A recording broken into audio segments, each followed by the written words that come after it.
Good evening and welcome to episode 7, season 2 of The Professor Will See You Now. It is my utter delight to welcome you to this episode where I have the privilege of hosting a conversation with Professor Dilip Simeon. I am an alumnus of the batch of 2014 of the Young India Fellowship, and my name is Sudarshana Chanda.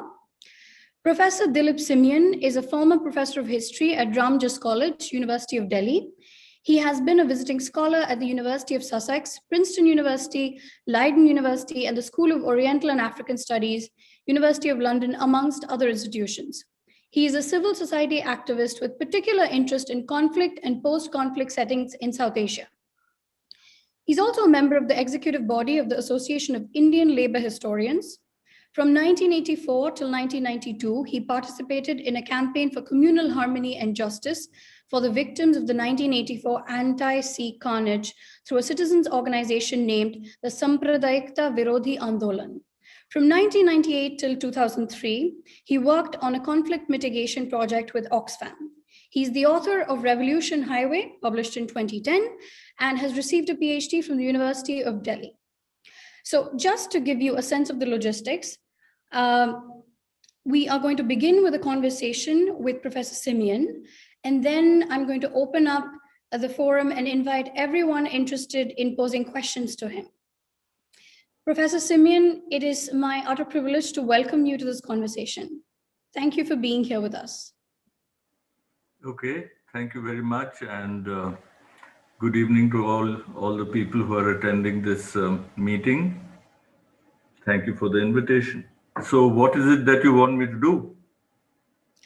So I want to say a few words, Professor Simeon, just to let everyone know that even though I didn't have, the honor of being your student, I did have the opportunity to sit in on some of your classes when I was working as a TA at Ashoka.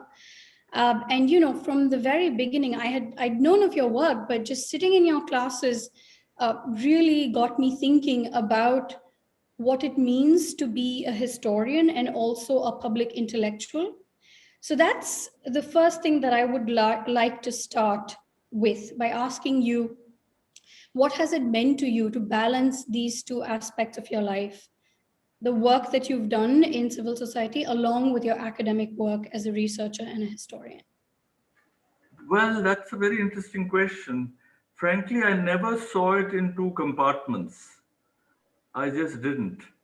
I studied history, and as a student, I got very involved in left-wing politics because that was a time when the whole world was in turmoil. 1968, I often say that we belong to the 1968 generation. And thereafter, I got involved in the Maoist movement, which was called the Naxalite movement. And I always remained very, very interested in the historical process. As far as we were concerned, we were participating in the historical process. And then I got out of it after the Bangladesh war, and I completed my MA.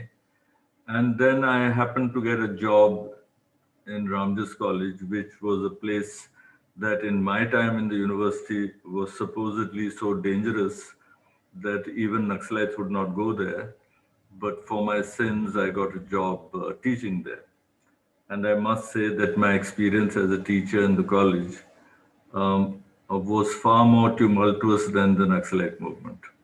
But that's another story.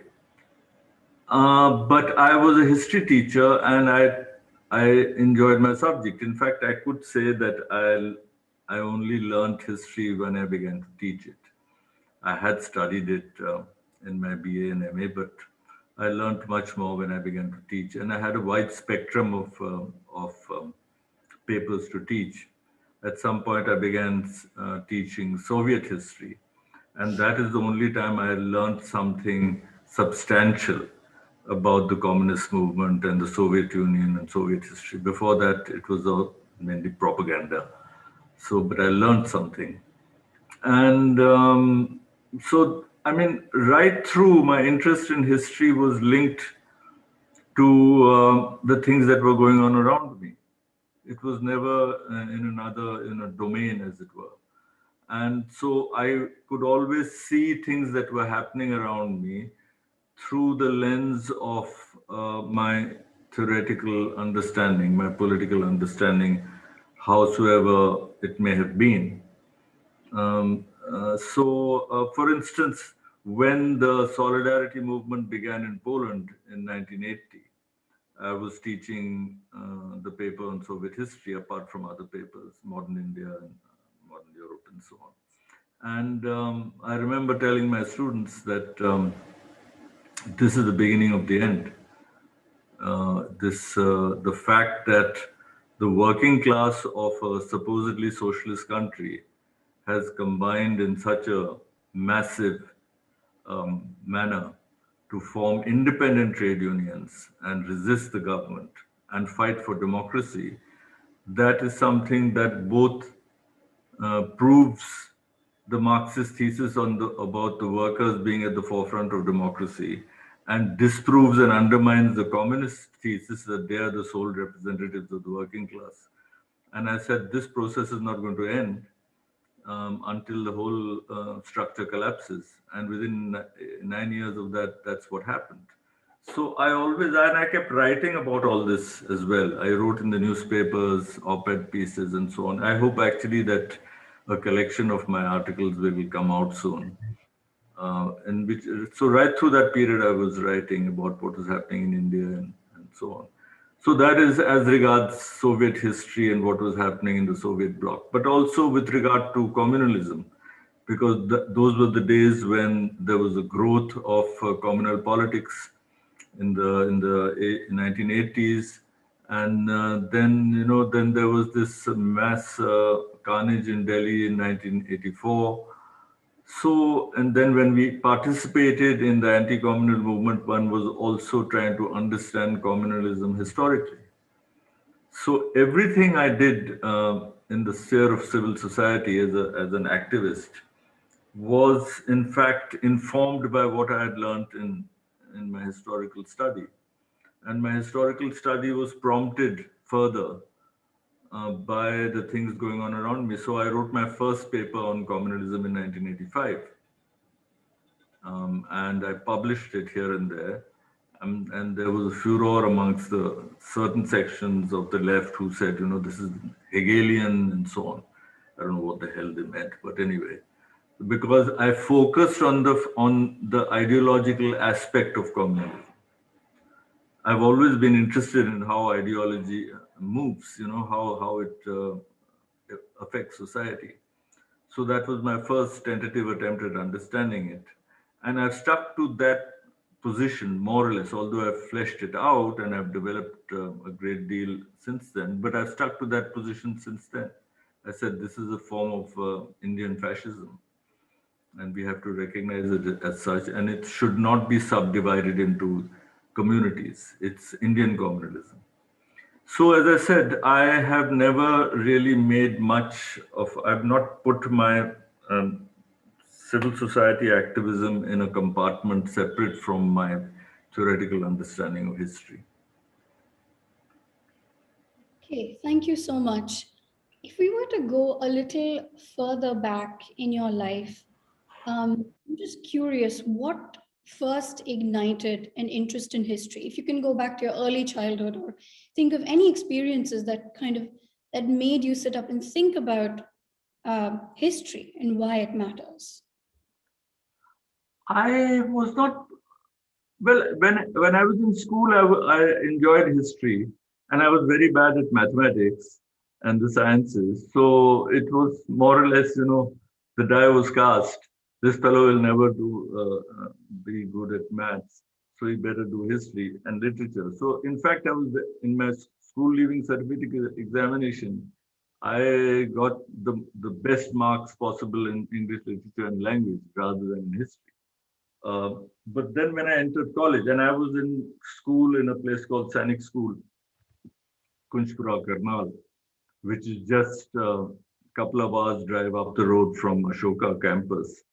It's in Karnal. That was the first ever Sainik school.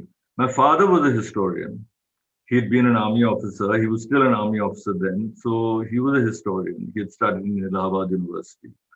So some of his interest was conveyed to me, but it's not that he talked much. But what he did do is that he used to take special classes for the students in Sainik School, and many of them came from fairly humble backgrounds. It was a scholarship-based school, and they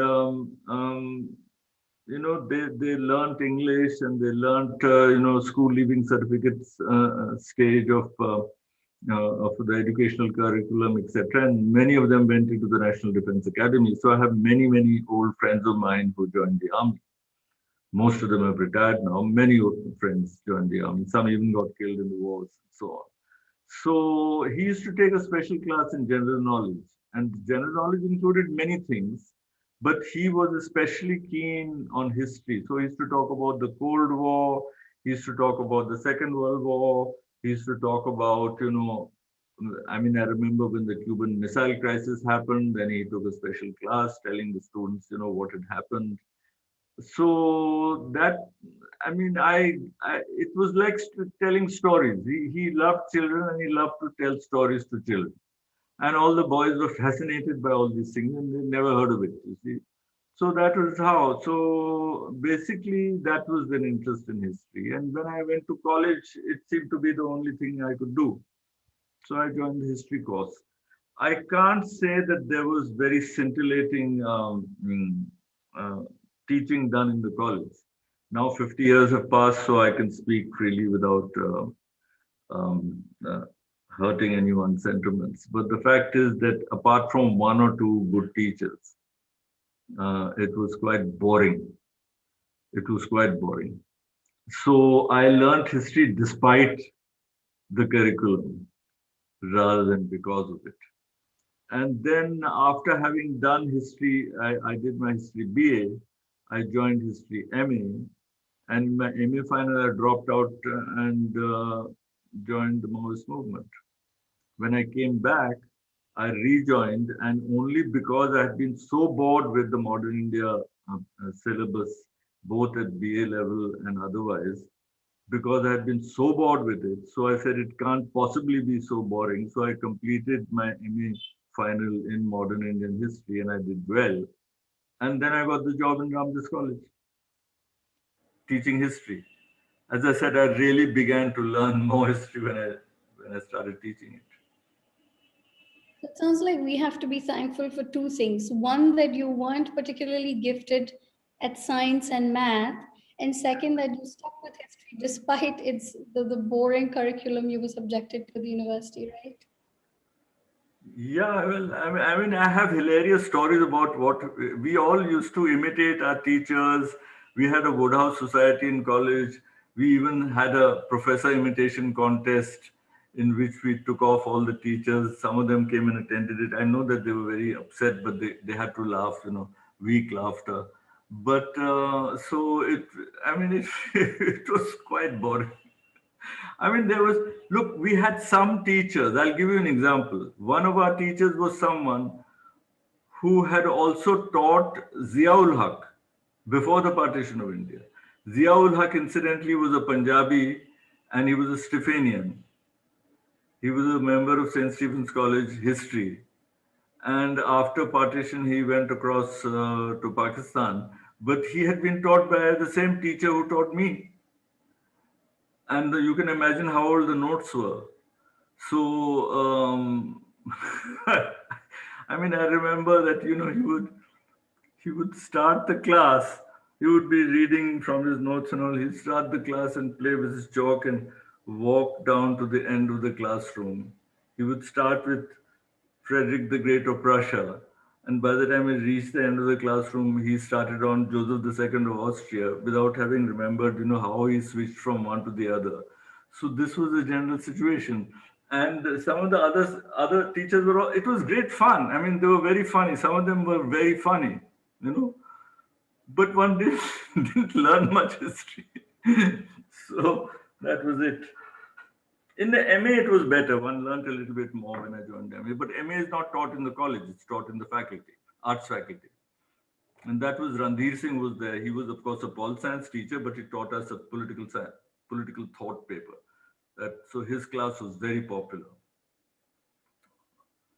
So when you entered Ramjas to teach, you had a good sense of what not to do, i.e., read from your notes. So how did you said that you learned more about history by teaching history?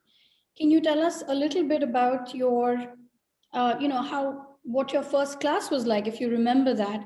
But also, I'm curious. You mentioned earlier that Ramjas was a very dangerous place. Is it safe to ask you why that is? Yeah, it's quite safe to ask me. I've been through the worst that Ramjas can throw at me, including being beaten to a pulp on the road. So I know, I mean, I have no problem talking about it. That happened in 1982. I was badly beaten up because I had taken up cudgels on behalf of a Mali who had not been paid. I don't know whether you know about that, but that was a very watermark in my history over there. But it was considered dangerous because, look, I mean, it was one of those campus colleges which was known for a great deal of student unrest. And with hindsight, I will say that in Ramjas, there's always been a tradition of resistance. So people have resisted what they perceive to be the corruption on the part of the authorities or high-handed behavior on the part of the authorities. So there was a democratic tradition in Ramjas, which preceded me. So we didn't know anything about, but when we were in university, we only heard that Ramjas is a place you better give it a wide berth. When you're going to Kamla Nagar at night to drink cold milk, don't go via Ramjas, go via Kirorimal. So that was a general received wisdom that if you go to Ramjas, there's every likelihood you'll come back in bits and pieces. But these are myths. But there would always be some kind of unrest. One had heard about this. When I joined, well, I mean, look, I was asked to teach BA Pass classes. You see, those days you had something called BA Pass. Now it is called something else. But BA Pass was that which is not the honors course. The non-honors syllabi was called BA Pass. Most of the people there were least interested in it. So when I first joined it, I was trying to struggle with the task of trying to get people interested. I was given the most boring papers to teach, but I still tried to get the students interested. And I remember there were some tough fellows who used to sit at the back of the class and sleep. So I remember telling them, that, why are you sleeping? So the fellow told me, sir, ऐसा है कि हम सुबह अखाड़े जाते हैं. Akhada means that a wrestling pit. So they go to they go to wrestling pit. So you can imagine they were fairly muscular young men. So they drink lots of badam and milk and so on. And he said, तो आपके class में आती है नींद. तो अब क्या करें? So I said, look, it's all right. I'll give you attendance. You sleep somewhere else because if you sleep in my class, then I get a bit distracted. Feel free to sleep. This was the atmosphere. Of course, it didn't remain like that. And over the years, we built up a history faculty which became quite well known that the Ramjas College history faculty is the place to go. And I can say with some pride that at a certain point, for the first time in decades, Ramjas College history students were getting first divisions. It had been unheard of before that, including some who wrote the paper in Hindi. So, yeah, it changed. We tried very hard. And then, of course, when I was given things to teach which I had not taught, I always enjoyed learning something which I don't know. I've always had that curiosity. So I taught all kinds of stuff. The Soviet history paper came. I volunteered to do it because after all, I'd been a communist. I should know something about it. So I began to learn. It was fascinating. I even helped to design the course. So that was one. I taught many people. In fact, when it first opened up, there were many colleges which had no one to teach that paper. There were only half a dozen teachers of that paper in the whole campus, university campus. So we farmed ourselves out. So one of the people, I went to Hindu college. In those days, Mahesh Rangarajan was a student. He's now a senior prof in Ashoka. So he was my student. You ask him. So I enjoyed teaching it. I learned all about Soviet history only when I began to teach it. Similarly, there was a new paper introduced called The Social Formations of the Ancient and Medieval World. So that involved ancient history. So I learned up ancient Europe, Greco-Roman history, the rise of Christianity, this and all those things, slave societies, the Roman Empire. So it was all very interesting. This is And bringing that's back how. a lot of memories of my undergraduate history program. I remember that Soviet Union history paper very well. Yeah, And well, I'm not surprised to learn that you were such a sporting teacher, that you allowed your students to, take a nap and just said that you'd give them that a nap. was in my first year, and I can tell you the students were not the kind of student you would like to cross. So if they want to sleep, you let them sleep. I was just a youngster. I was just 24 years old. I was just 24 years old. So, I mean, that was some, well over 4 decades ago. So you don't cross those guys. And they were very polite, but they said, look, chum, we're going to sleep. They were very clear about it. So it's not that it did not remain like that. And when I taught honors classes, of course, there was no question of that happening. But then, always in classes, there would be a problem of attendance. Everybody would not come to class. There would be a shortage of reading materials. So we then began to put up an informal library. We got hold of books and we then made photocopies of certain essays and chapters, and we got the students to contribute money, a small amount of money, but then it helped us over the years build up a departmental library completely informally. So we worked hard at it, and we also began taking tutorials. Now, it's a notorious feature of Delhi University that tutorials count as part of the workload, but nobody takes them, or hardly anybody takes them. But tutorials are meant to fulfill a purpose. You have 4 or 5 students and you pay special attention to them. You get them to write essays, then you correct the essays. And we began to do it. And when we began to do it, there were marked improvements in the results. They did much better. So, look, I have a friend who's still teaching in Ramjas, and she was younger than me, but now she's a senior teacher in Ramjas. And she told me that her father used to say, there are no bad students, there are only bad teachers. So, if students are not doing well for one reason or the other, it's your fault. So, then one can say, if they are doing well, then we can take credit for it. Okay, speaking of teaching, I think it's time for me to invite you to start your masterclass. We've flipped the structure a little bit here, but now that we've gotten started with this conversation, I would love to come back and ask you more questions. But for now, I would love to invite Professor Simeon to begin his masterclass. Well, frankly, I don't know what masterclass means, but will you please enlighten me? What do you mean masterclass? What is expected of me? I can carry on answering your questions, but So, my understanding is that you share a little bit about the practice of history and doing history and how you've gone about it. okay, all right. I can comment about what I've done in Ashoka and what I will continue to do in Ashoka, because after all, this is for Ashoka students of past and present. So let me put it this way: I was invited to teach here after I had given a sort of one-off seminar in 2015, and that time Anu was there, who was the coordinator for the YIF, and uh, she said, "Would you like to teach a course?" So I said, "Fine." So she let me design it. So then I designed a history course, which is more or less along the lines of the modern Europe paper in Delhi University, except that I called it Totalitarian Century. And so I gave it a thematic approach. I took the whole paper up as a explication of a certain theme. And so it was designed by me completely. And so the one very good thing, part of Ashoka and Young India Fellowship, is that I was permitted to design what I wanted and teach what I wanted.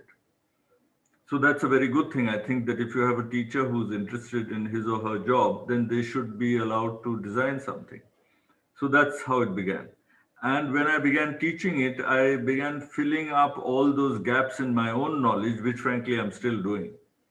And with filling up those gaps in a manner which would enable me to flesh out that argument which I had in mind. So for me, this is a period, this entire period is the beginning of the age of ideology. And ideology also had certain totalitarian impulses and potential. So I was able to work upon all these themes. So I, I mean, if I were to explain it in simple language to students, I would say that the word history has been inflated. History is just another name for human experience. That's all. Human experience is history. And the word tradition has also been inflated. It can also be defined in two words: what happens. So, the fact that something happens is not a sufficient reason to claim that it ought to continue to happen. And something that happens may not always have been happening. So, if we consider these things carefully, we will see fairly clearly that no tradition is cast in stone. New traditions were invented. Traditions are always a product of changing practices and conventions and customs and so on. It's not that everything was given from the origin of time. So therefore, this debate about modernity and tradition and all ought to be therefore taken with some skepticism or with a certain healthy analytical approach. Um, I, I often tell my students that I read somewhere years ago that there were inscriptions on Sumerian tablets found in the Middle East archaeological findings. And these inscriptions on tablets and all contained complaints by parents that the young don't respect the elders anymore and what is becoming of society and youngsters have no respect, etc. 3,000 years old. So, as Kolakowski said, no doubt when the wheel was invented, people complained about modernity. He's got a whole book called Modernity on Endless Trial, which I've introduced to my students to read. It's a fascinating book of essays. So, therefore, history has been inflated. So, if you bring it down to earth, and mind you, these things I have discovered by reading and studying philosophy, because I began to read and study philosophy only because of interest, not that I had to pass any exam. I just studied it because I was stuck. My historical studies and inquiries could not proceed any further. So I began reading philosophy about 15 years ago, or maybe a little bit more. And this was completely informally, reading commentaries and this and that. And I picked up certain themes because I was interested in the question of violence. Having been in a violent movement, I was always interested in trying to understand it. And so while I studied that further, then I came against the problem of ideology and the question of violence and why violence is implicated in ideology. And I was prompted to investigate the question of absolutism, the notion of the absolute. So absolutism, the absolute became an important part of my inquiry. So that's how I proceeded. And also I was interested in the question of fascism. And when you start studying fascism and Nazism and so on, you realize that economic rationality is of no use when you want to understand a phenomenon like this. So that made me question the Marxist focus, sole focus on economic reductionism and economic determinism. I could not accept that this was all economically determined, you know. So then you get into the psyche, into the human psyche. You begin reading, Freud's thoughts on the First World War. You have to engage with the Frankfurt School. You have to engage with Wilhelm Reich's writings, because the whole thing was a product of mentalities. You know, there was a wounded mentalities. So that, so when you begin to study all this, you realize that history cannot be reduced to any kind of singular, monochromatic, teleological process. It's not that. So after a virtual lifetime believing that there's some meaning in history, that it's going somewhere, you know, that there are laws in history, laws of change, etc., etc., I realized that this is actually a fabrication. A pattern is not a law. You can discern patterns, but patterns are not laws.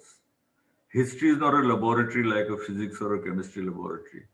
Human beings are not matter in that crude sense. We may be matter when we enter the crematorium, but before that, we are not matter. And so, when you deal with the human mind, then you cannot reduce it to neurons and synapses firing inside the brain and so on and so forth. You know, as a philosopher whom I respect very much said that there is no ghost in the machine, not only because there are no ghosts, but because we are not machines. So that's it. I mean, this is all I would like to say. I mean, what I have to say about history, I teach in my class, so it's not possible to sum it up here. But I'll just say that history should not be inflated. History is very exciting. It's a part of human life, human experience, but it should not be inflated with a capital H. So then history became history with a capital H, and then that capital H history became historicity, and then it became historicality. And these phrases and words, frankly, for me, this just mumbo jumbo. They just, I find them presumptuous. I found many people whom I respect otherwise using this kind of language getting unnecessarily profound. You know, it's all right if you're profound, but if you unnecessarily introduce complications into it, then that's something that prevents us from understanding it better. So that's about all that I could say. I mean, there's lots more to say about it, but I don't think I want to take up more time. People may have things to ask, and you may have things to ask. So I would love to, take the opportunity, given that I'm the host, and ask you just a few more questions before we go to the audience, if I Go ahead. may. Fine. So and if I can just say, I mean, it's really striking what you say about history, but not with a capital H. There's not only like immense humility, I think, and when practitioners of history admit that history is just human experience, and um, we don't have to make it the be all and end all of disciplines and methods, as some people do. But I'm also struck by what you said about how you were taking all these informal measures and going above and beyond to create resources for your students so that they could learn better. Because it seems to me that one of the problems in our education system is that a lot of teachers who are very good at what they do, but they stop they stop at coming and teaching, but they don't think about, well, we have all of these students from different backgrounds, and what can we do to enable them to learn better. And it sounds like that's something that you've consistently done throughout your career, and I'm sure it's made a huge difference, not only to people's learning but also their lives. So the question I'd like to ask you is, what is the biggest ideological shift that you've experienced? Uh, the idea, see, the the big shift is a philosophical shift. When I get out of the realm of ideology altogether. So now I'm not an ideologue, and it's taken a long time explaining to people that not having an ideology does not mean being a political neuter or having no opinions. On the contrary, it means keeping myself open to making sensible, responsible judgments. It doesn't mean I don't have a politics. So that's a major shift. It's a philosophical shift, and it's a shift which has a lot of ramifications, all of which I can't explain now. But basically, let me sum it up as follows. In the dominant ideological and philosophical climate of the time is one of his what one would call historicism, in which basically we cannot expect to move out of the cave, the Platonic cave, where Plato says that human beings are stuck in a cave and they have to try to get out of that into the sunlight. And in the cave, they can barely make out what is going on because there's so little light, there's only firelight, they can only see shadows. So, this is a metaphor, his metaphorical description of the difficulty of knowledge, of the ignorance of the human being. And the philosopher ascends out of the cave into the sunlight. So now historicism is a condition in which we are always stuck in the cave. And the cave is called class, caste, religious community, sociological location, cultural location, anthropological location, temporal location. We are always stuck in a cave of location, whether it's marked by time or place or culture or language or religion. In which case we can't get out of it. This is the historicist position, to put it in very simple language. We are captured, we are constrained by the language games, we are constrained by the time that we are born in, we are constrained by the culture that we are born in, and those are so complete within themselves that there's a limit to how much we can know or learn about anything beyond that. We are captured, encapsulated by certain historically given constraints. This is a self-vitiating argument because it implies that the person who has realized this truth about the human condition has himself or herself vacated that space. So that person who makes this generalization has himself or herself excluded themselves from the operation of this rule. Now, if you can know something about human history as a whole, then surely I can as well. So the first major break, the major break as far as I'm concerned, and that has come about fairly recently, is to realize that philosophy is not history and history is not philosophy. There are certain philosophical questions which are not historical questions. You cannot, there's one favorite word in academia is contextualize. Everything must be contextualized. And recently another verb has been invented called historicize. I remember asking some people, some journal editors, I said, this is a new verb you have invented. Please tell me what it means to historicize.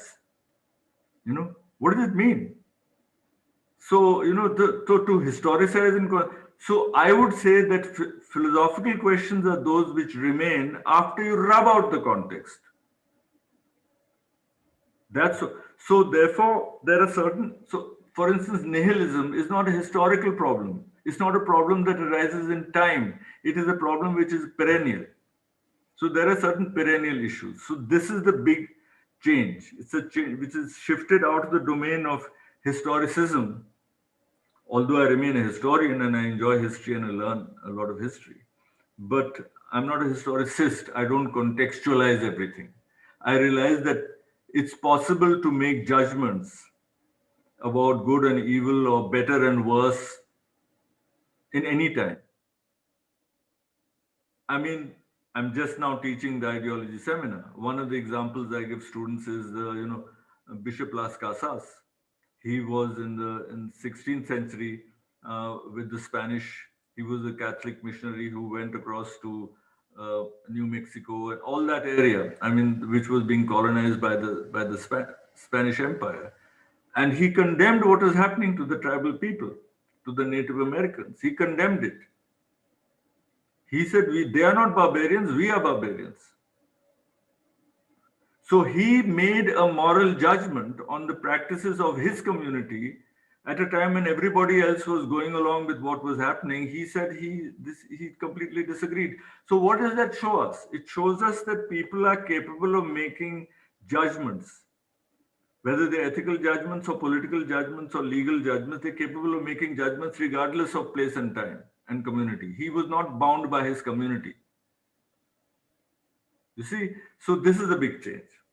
The other big change is after getting out of Naxalism and realizing that violence is not something that is going to resolve. There's not going to be any violent revolution. There'll just be violence. There won't be a violent revolution. So Hannah Arendt sums it up very brilliantly. She says the practice of violence, like all human action, does change the world, but the most probable result is a more violent world. So this is something I realized, and I learned all my lessons in life the hard way. So I realized this when I got actually physically beaten up to the point of death. So I remember students coming to me in hospital and saying, "You just indicate by your eyes, and we'll get the guys who did." I said, "Just don't do it. There'll be no end to this. And if I'm feeling so horrible, it's not, I can't see it as a good thing to make other people feel equally horrible. Nothing will come of it." So it made me think about this question of violence and non-violence. And so I engaged more seriously with Gandhi. Mm. Don't engage. People take very easy way out. It's fashionable. I do not like the habit of following fashions in theory and in I just don't like it. I feel that you're just following along the herd, herd mentality. So I don't like it, and I considered Gandhi very seriously after, of course, good arguments with close friends of mine. One of them I've invited to teach the occasional class in Young India Fellowship, Bhagwan Josh. He's a good friend of mine. He's a retired teacher also. And we were having huge arguments. In 1984, we were marching in the streets to protest the violence and to have peace march and so on. And I remember him arguing, he said, and he's a Sikh and clean shaven. He said, "Dilip, I know if I had my beard, I'd be a dead man. But still, I do not see there's any possibility of resisting communalism with more violence and revolution. And this is not going to help. We have to have what's the point of talking about socialism and the unity of the working class and the unity of the laboring people when they're slaughtering each other?" So don't you think the question of resisting communal hatred is the most important question for any decent-minded person, let alone communist, socialist, leftist, etc.? And that's when I changed. I said, yes. So we set up something called the SVA, Sampradayikta Virodhi Andolan, soon after that. And frankly, I have worked on this issue of communal harmony and communal justice and so on, theoretically as well as an activist, right from then. Because we saw what happened in the streets of Delhi. This is the capital of the country. And it is not a question of Hindus versus Sikhs. You see, it was an instigated riot.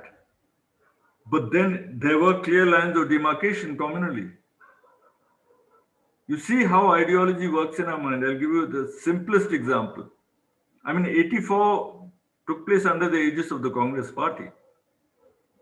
You see, and they still aren't willing to. I've talked to many of these people. I said, until you stand up and say, this is the most horrible thing you have done, you have presided over, But you'll notice that in popular discussion, people say that, they'll use a partisan category to describe what happened in 1984. In other cases like 2002 or 2007 or Khalistan movement, they'll say, Sikhs have done this, Muslims have done this. But when it comes to Delhi, they don't say Hindus have done this. They say Congress has done this. It's very interesting. I have never yet heard a conversation about 1984 in which it was not, would first start off by saying Congress killed Sikhs. Now, who were those Congress? Were they Baha'is or Parsis? Who were they? So I find that we have ideologically protected ourselves from facing the reality. That's why I'm teaching ideology. And mind you, I don't pull any punches with regard to any political tradition. I don't. If communists are committing crimes, I'll say it.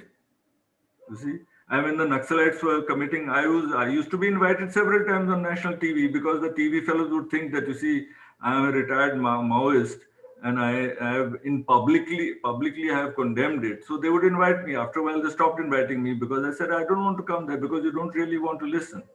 You just want me to say some set phrases. But whenever I did go, I would talk straight through the TV screen to the comrades and say, you stop the violence. Do anything you want. Raise the most radical demands you want, by all means. But stop killing people. And I would condemn, I said, you're committing crimes. You're defaming the socialist movement. Don't kill people. And I lost a lot of friends because of this. So this is a big change. I feel that the commitment to this is politics for young men and macho people who are fascinated by the mustache.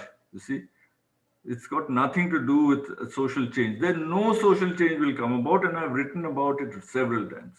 So these are the two major changes. One is a philosophical change out of the domain of historicity and historicism to the domain of philosophy. And the other is a change in my attitude to violence and revolution. That seems like a quite a radical position to have. It's interesting that it's radical now to say that you believe in socialism or communism, but you don't believe in violence. I say that I believe in, see, these isms are not, I don't attach isms to my name. I do, however, think that you need a social democratic program. You need to put together the economic policies of proper regulation, whether it's environmental regulation or it's regulation of corporate production, etc., etc. You need to put that together with democracy. So in that sense, I'm a social democrat. I don't attach any other ism to my name. But as a social democrat, I will say, and people start having arguments about socialism, etc. I say, look, you don't have, don't waste time. Just tell me whether you think there ought to be regulation. Do you think the fate of the Amazon forest is only the business of the Brazilian government? So I've consistently, that's one thing that's remained with me over half a century. I was an internationalist then and I'm an internationalist today. There are certain issues and problems of the world which cannot be resolved within the ambit of the nation state. The nation state is a non-entity when it comes to certain problems. So, and I also object to methodological nationalism, which enters into the way in which we study history, which we study economic history, as if they are enclosed spaces called nation states which have their own history. It's not like that. You can't understand the history of Japan purely in terms of what is taking place in Japan without understanding the impact of the American intervention, etc., etc. No China, no India, no any part of the world. So I'm opposed to methodological nationalism when it comes to analyzing history and sociology. And I'm opposed to any kind of autarkic way of understanding human problems, as if they can be resolved within the ambit of the nation state. They can't. That's why all young people who are fighting for change, I would tell them, Noam Chomsky has said this, internationalism or extinction. Either you take up problems worldwide or forget about it. I mean, there's not going to be any future for you. So you cannot resolve, the fate of the Antarctic or the ice cap at the Arctic or the fate of the rainforest or the fate of the waters of the Pacific. All this concerns all of us. So I keep telling people, you cannot nationalize time. You cannot nationalize space. You cannot nationalize the oceans. You cannot nationalize the air and the water. These are not national things. So that's it. What more can I say? In the space of this talk, there's nothing much more for me. If you want to, I think you should let people talk. It would be better if they ask questions. Excellent. So I'm going to go to the Q&A. If I'm correct, I just pick some from this Q&A and post them to the professor, yes? Yes. Okay. So we have a question from Kartikeya Bhatotia of the 2018 batch. And he asks, Professor, do you think the present times we are living in are as heterogeneous and interesting as the times when Hindutva fascism was not around? I am asking this because I have increasingly noticed that politics is now so banal and never so noteworthy as it was before. Is this a characteristic of fascism itself, or is fascism creeping in our minds and making us complacent?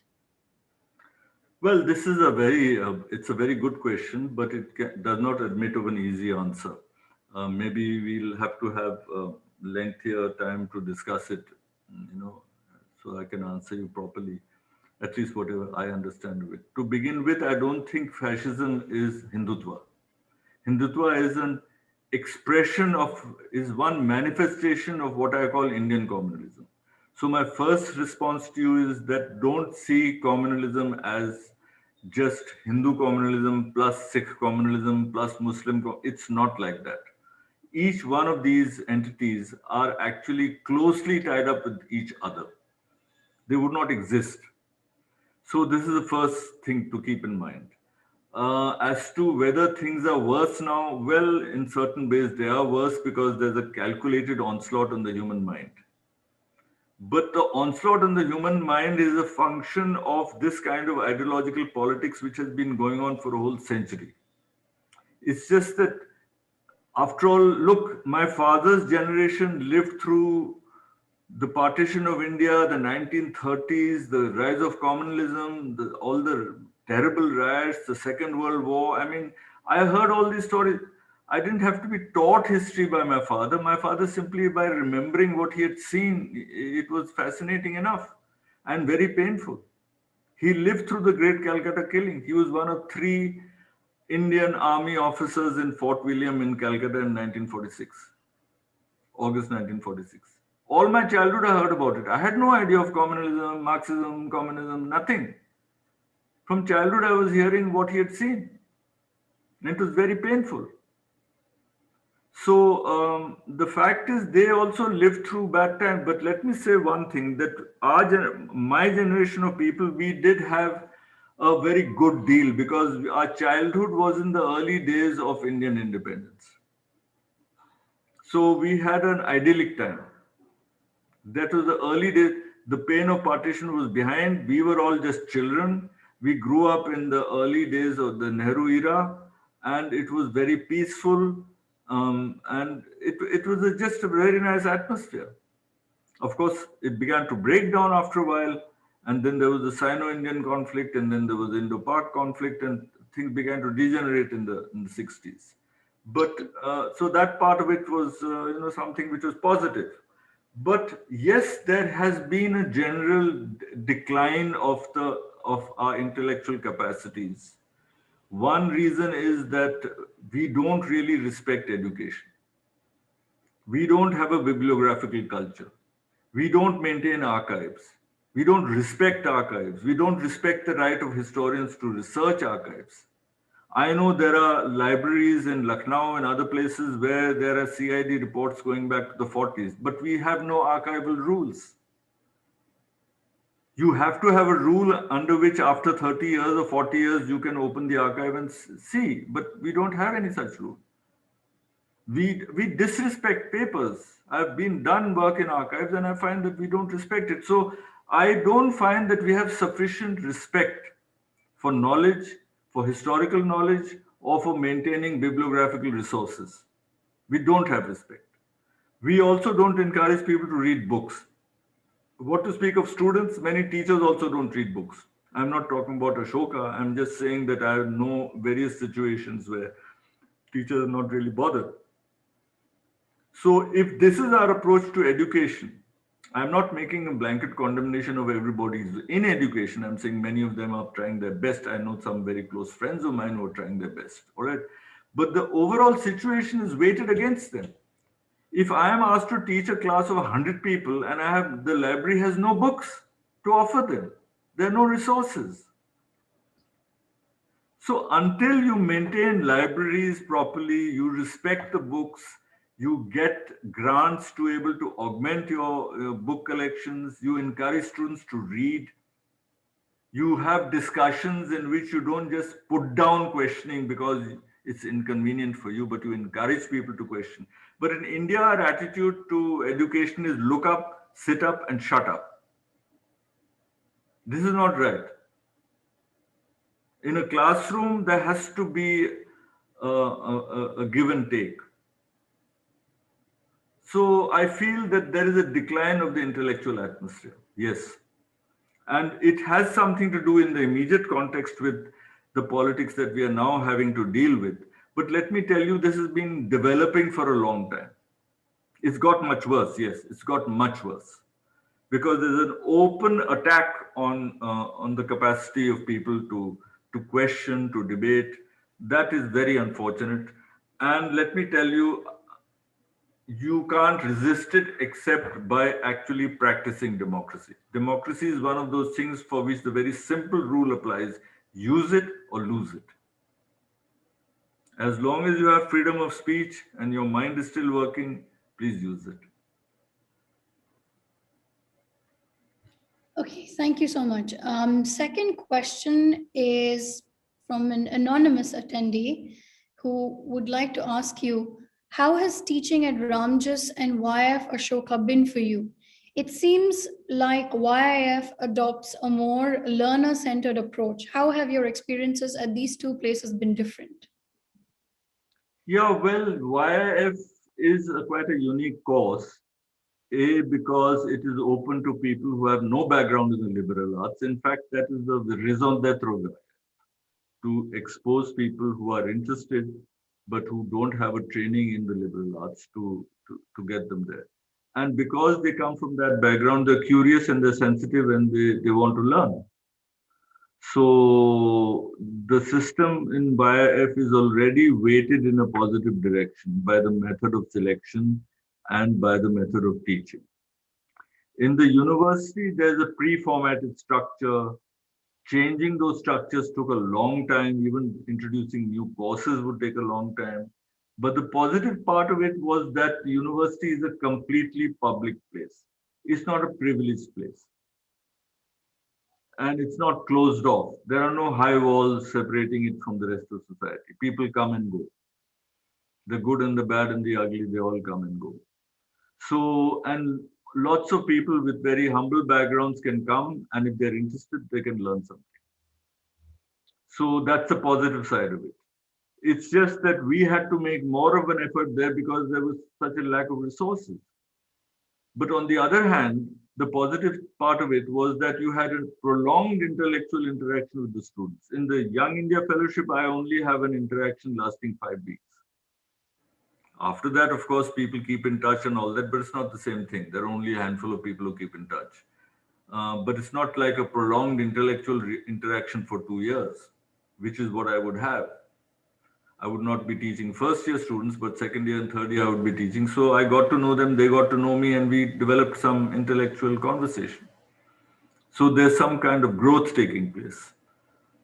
So there is that difference. The Delhi University atmosphere was more democratic, was more open, was less elitist, and had the possibility of a greater intimacy between teacher and student.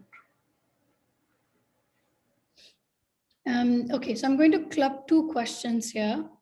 One is, Professor, what is a good retort to everything is subjective?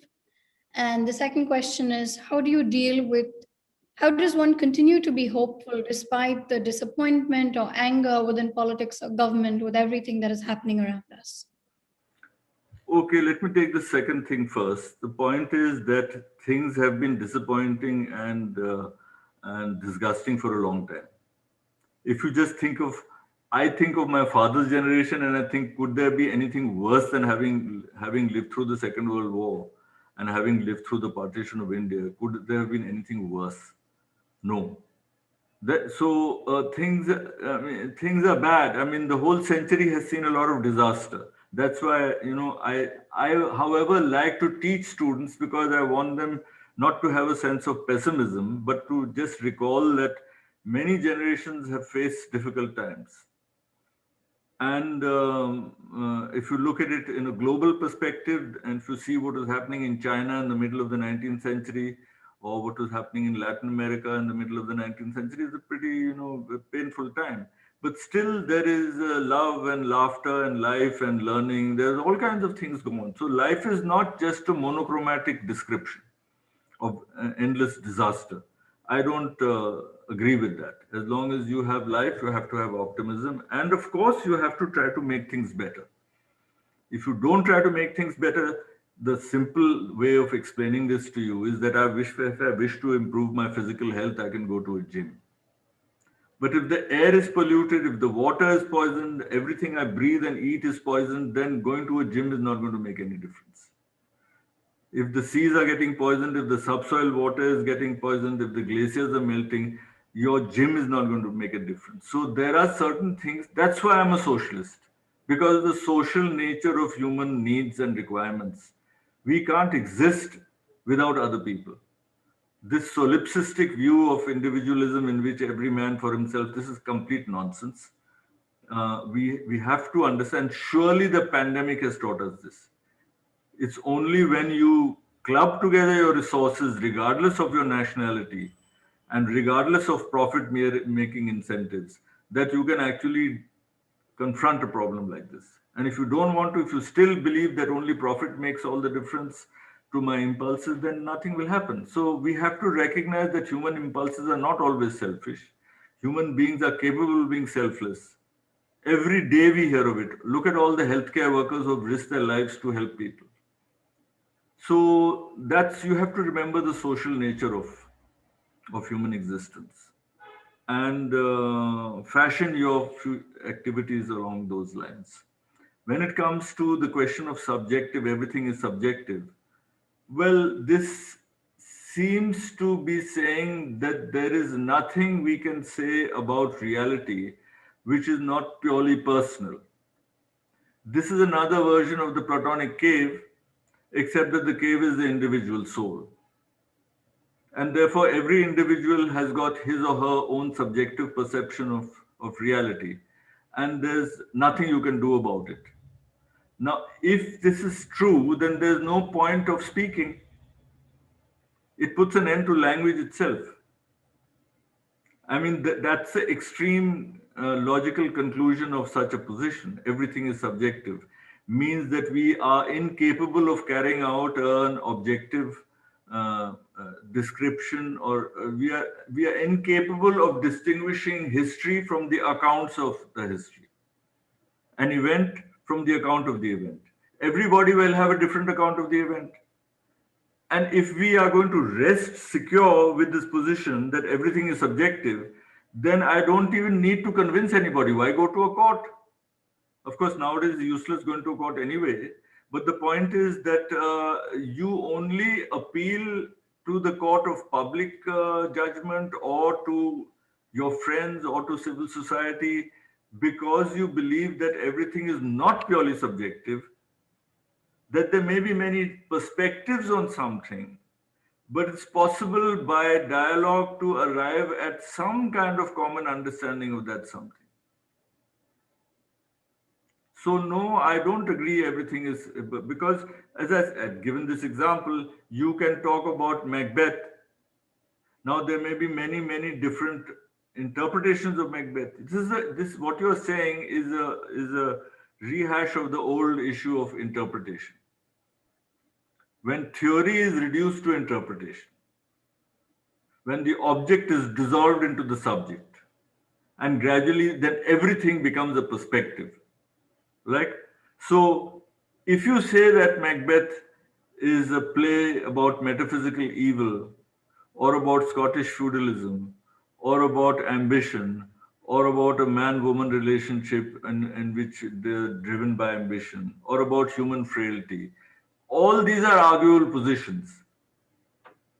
If you say Macbeth is a hilarious comedy, it's not an arguable position. So the source of the illumination is stable, and you then can arrive at some kind of dialogue about it. So everything is not subjective. Otherwise, we would not be able to deal with any of the problems facing us. Whether it is, Donald Trump says that the ozone hole is subjective, that the corona pandemic is a Chinese plot. It doesn't exist. People say that wearing a mask is a political statement. Now, here is a fusion of fact and value, the famous fact value controversy.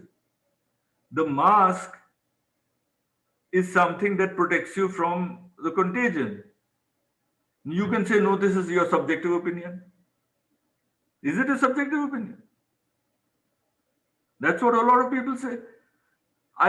This is the level of idiocy and cretinism to which the public, a large part of the public of the most rich country in the world, which should jolly well have had a better education system, this is the level to which they have sunk, in which the leader of these people cannot distinguish between POLL pole and POLE pole. You know that he said the polls, and he said when he's talking about the polls, he's talking about POLES polls. He can't distinguish between the electoral polls and the people who live in Poland. So everything is subjective means that you are abolishing reality altogether. Alternative reality. Now, frankly, I am not that luxurious a person to be able to live in an alternative reality. I think there's one reality which faces all of us. And of course, it can get you a job in an English language department. But I don't think that everything is subjective. Maybe I shouldn't make nasty cracks of this nature, but I found a lot of people, if you're completely engrossed in interpretation, everything is language. If everything is language, then yes, finally you end up saying that everything is subjective. But the language has to be language about something. We speak in order to speak to one another. Otherwise, we'll just be contemplating. You don't have to speak at all. If you speak at all, it's because you are not inherently convinced of the position that everything is subjective.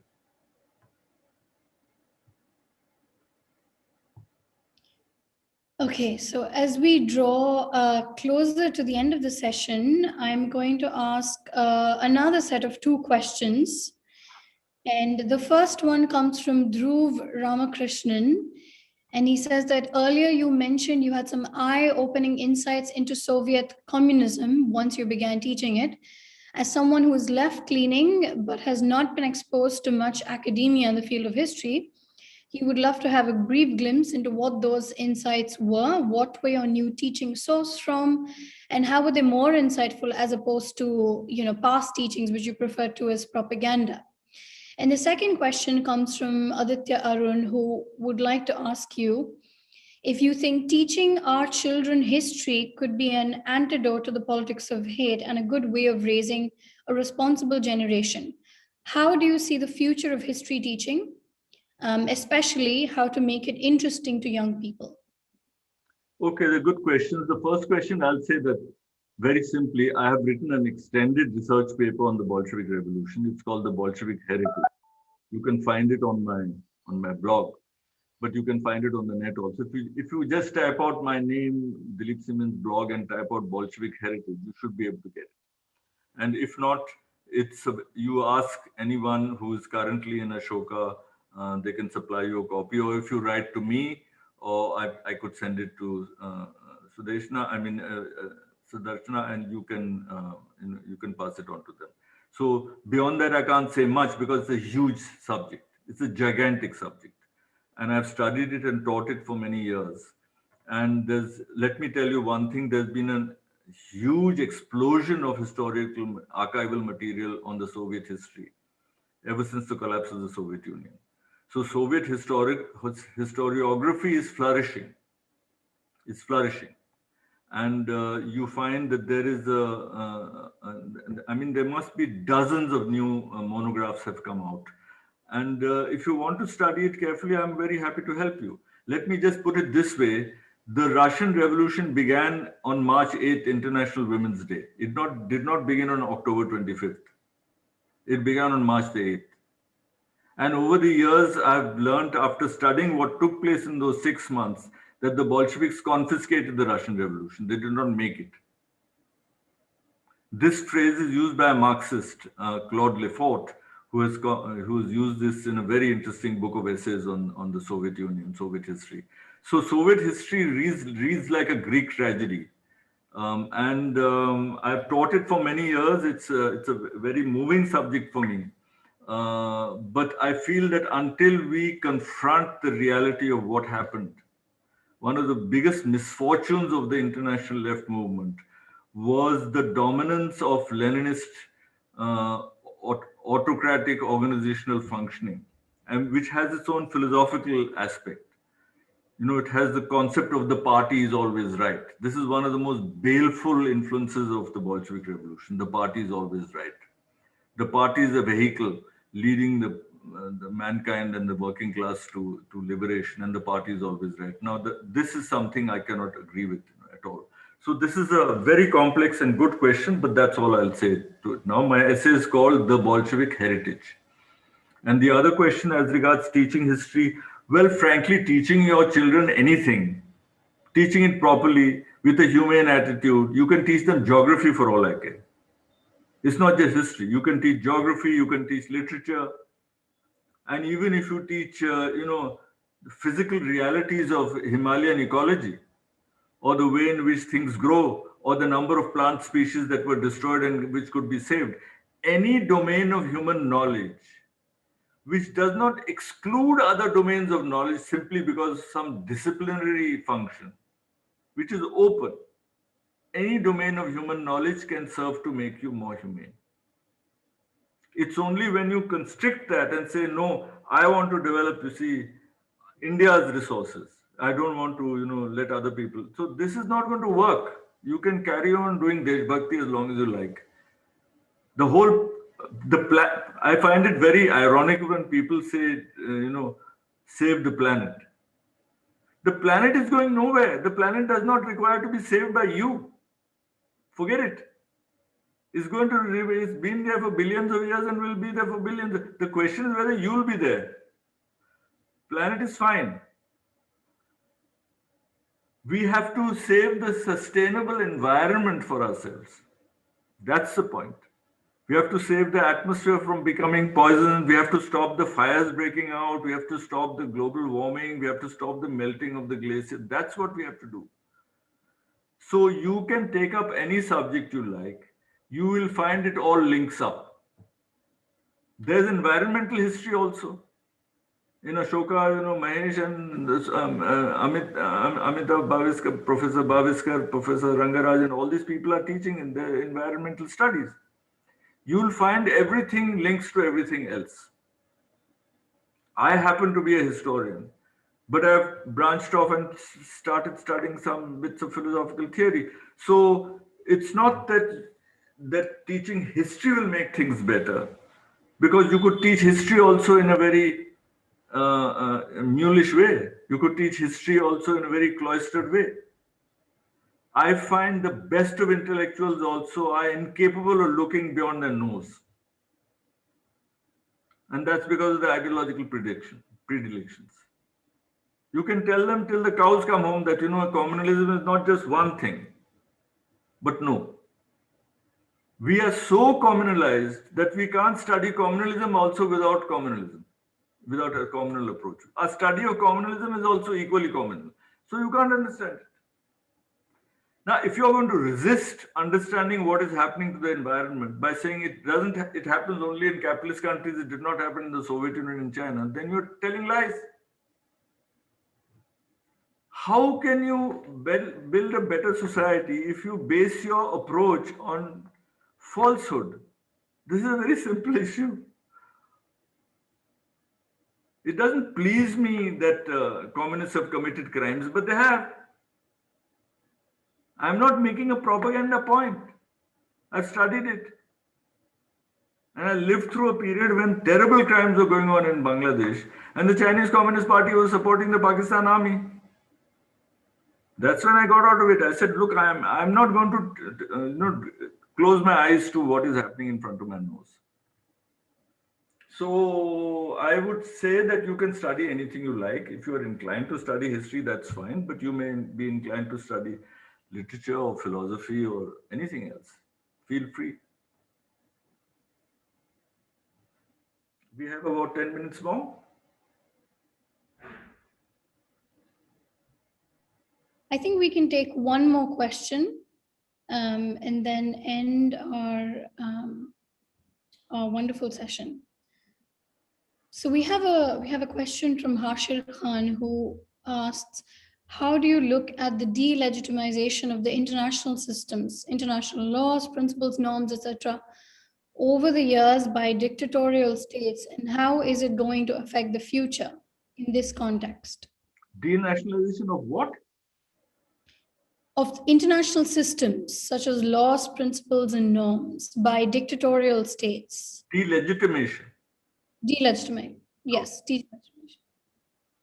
This is a very profound issue, and I can't give you any short answers to this. But again, it shows that things are interconnected. While Donald Trump was reigning supreme in the USA, you found a different kind of climate prevailing over the world. The fact that a huge effort was made by the American population to remove this regime, even though there are a lot of faults in the current regime, and there will always be faults in the American state system. They also cannot resolve things simply by remaining closeted in America. But at least the public made an effort. It changed the climate. So what happens in one part of the globe affects what happens in other parts of the globe. So now you find many parts of Europe, there are ultra right wing regimes. So this rule of law, the legitimation of law and certain norms and so on, these are being undermined on a daily basis. In fact, tomorrow I'm going to be teaching some of this, and you can just read up the International Convention on Genocide and the International Convention on Human Rights. December 9th and December 10th, 1948. They're easily available. I think it should be compulsory reading for everybody. This is something that the world community agreed to. You just read it and see the discrepancy between those high, lofty ideals and what is happening. So ultimately, the legal order and the just order is based not on the statute books, but it's based on the power of civil society to safeguard these democratic values.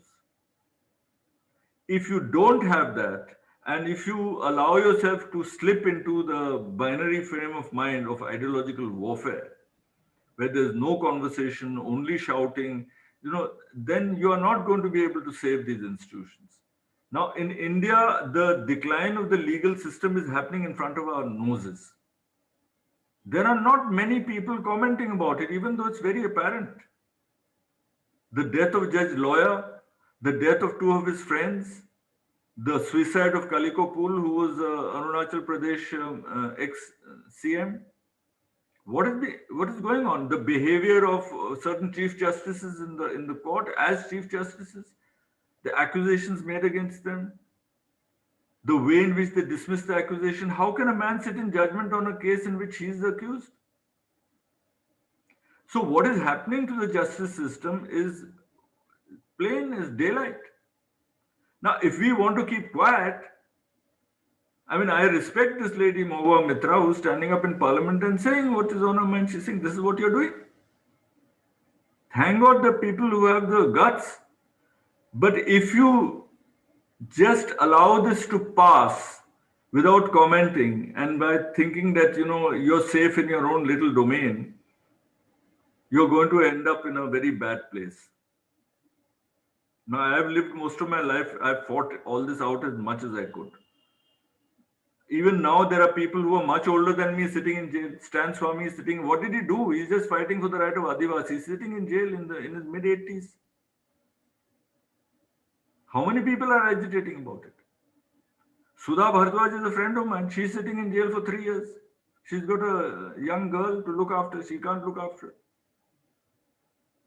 So if this kind of situation persists, This girl Disha Ravi was picked up just for putting some social media post or something. I mean this kind of language, tarnishing the you are plotting to tarnish the image. What is this? Why should someone plot to tarnish the image unless you have done something which is tarnishable here? Don't try to make out that everybody is out to tarnish the image. I don't believe in this language of my country right or wrong. If there's something wrong in my country, I should say this wrong because I believe in human beings, not some abstract entity. Our generation, we fought against American imperialism in the Vietnam War. We fought against it. I left the Naxalite movement because I was so angry with the behavior of the Chinese and the Pakistan army. It was not a question of nationalism. I would not allow my doctrine to push me in an unethical direction. Now, you should know, you're in America now, you should know the famous two brothers, they call the Berrigan brothers. They just died a couple of years ago. Daniel Berrigan and his brother, another Berrigan. They were members of the Society of Jesus, Jesuits. And the Catholic hierarchy of America supported the Vietnam War on behalf of the establishment. But these fellows, they said, this is completely criminal, what you're doing. And they wrote a famous manifesto, and they went to a draft office where youngsters were being drafted to go and fight in Vietnam. And they burnt up all the papers there. Of course, they were arrested, and they made a public statement. They said, we are only burning paper. You are burning babies. You tell us where would Jesus Christ have stood today? With people who are bombarding and burning babies, or with us? So they did not allow their nationalism, patriotism, religion, nothing to come in the way of their conscience. So what am I saying? I'm saying every human being, regardless of their religion, they have a conscience. It doesn't matter what discipline you're studying. I'm not advocating that you study history. Don't study it. But the point is that you have to listen to that spark, and fight for justice. That is something I've always told my students. Okay, done? Yes, thank you so much for spending this hour and a half with us and for your fantastic example of speaking truth to power. I think you've inspired many more students today. And I would like to thank Mohit and Bhashar for organizing this session, and also the YIF for giving me the opportunity to have this conversation with you.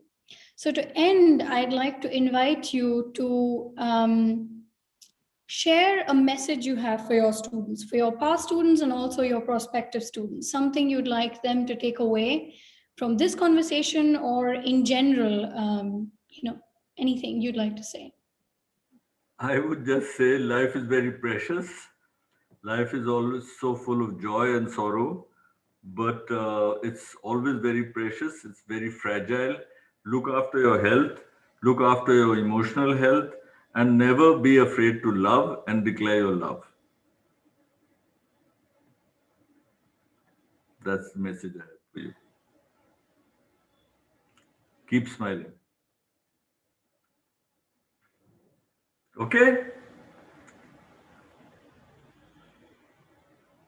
All right then. So see you all sometime, and thank you for attending. I don't have much to say, but I'm always prepared to meet students. And students are also free to attend. Since we have Zoom classes, students are free to attend the Zoom classes. There's no restriction on the number.